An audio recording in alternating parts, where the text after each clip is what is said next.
Hi there and welcome to the Excited Wanderer channel.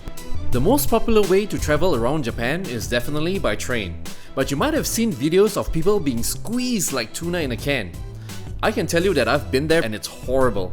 You can't move, you're pressed up against strangers, which isn't great due to COVID, and with so many people it gets really hot inside the train. So in today's episode, I'll tell you how to avoid getting into that situation, as well as a few things you need to know about taking the train in Japan.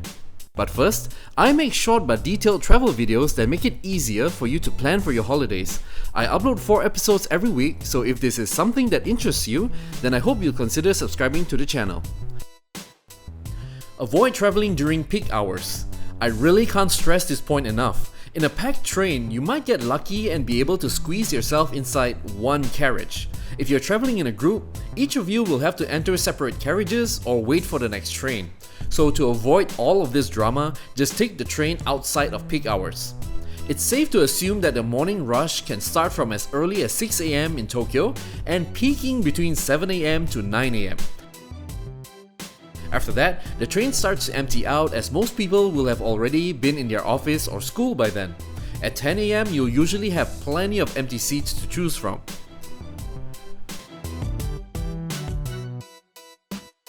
For the evening rush hour, it starts from as early as 4 PM and peaks between 5 PM to 7:30 PM when people leave the office. This schedule applies mostly on weekdays because on weekends, the crowds aren't concentrated in the same time frame, so hopefully you won't get that much congestion on the train.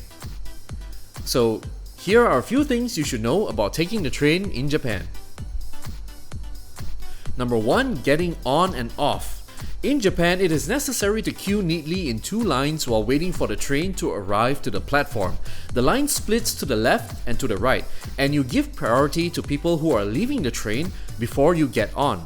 It is part of the social norm and considered as good manners to wait until everyone gets off. If you're on a packed train and you're standing by the door, it is also common courtesy to step off at every station just so that you can free the way for people leaving and entering the train. Don't talk loudly.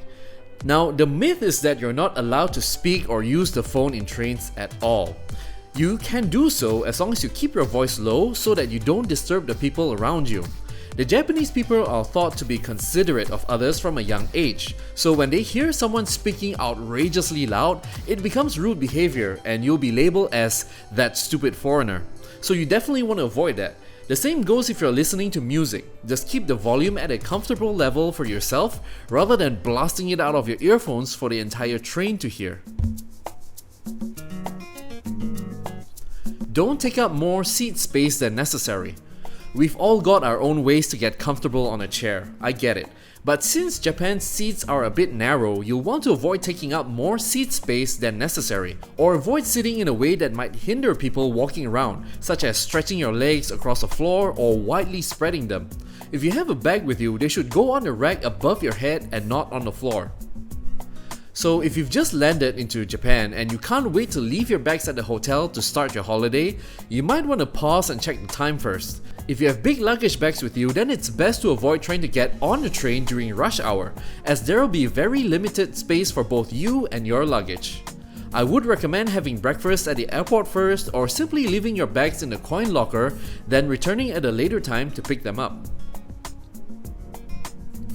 No eating or drinking on the train. Okay, so let me clarify this point for a second. If you're feeling thirsty, you definitely can have a sip of water from your bottle.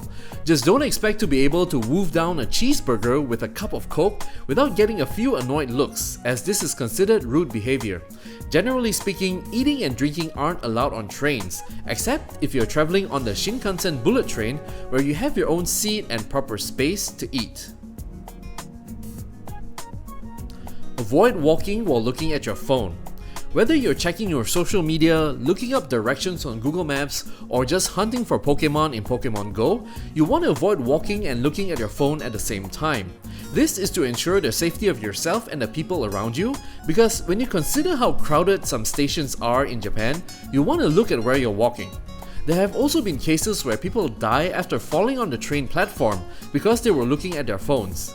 Yikes. Be vigilant at all times. While Japan is considered to be a safe country, it isn't without its share of bad people. One long-term problem that Japan has had to deal with is women being molested in crowded trains. There's also the danger of pickpockets or people trying to take your entire bag if they see it's left on the floor unattended. It doesn't happen often and I've never seen anything like it happening in my 5 trips to the country, but it still pays to be careful, especially in a foreign land. Take note of priority seating. Like in many countries, there are seats with priority for passengers like the elderly, pregnant mothers, and those with physical needs. It's easy to spot those seats in the train and bus, so if you're sitting in one of them, be ready to give it up as soon as you see someone who may need it more than you. Though the Japanese people are sometimes too shy to directly request that you get up, it's good manners to directly offer it yourself first. To make yourself understood, you could get up and say the word dozo, which means please or please go ahead in Japanese. They will be thankful for the gesture as well as impressed that you even know the word. Compared to other countries, the rules in Japan might seem strict, but you know what they say, when in Rome, do as the Romans do. It might take some time to adjust, but I'm sure you'll get the hang of it in no time. If you've enjoyed the video, then I hope you'll consider subscribing to the channel. Be sure to hit that notification bell as well so you know when future updates are released. And I'll see you in the next episode.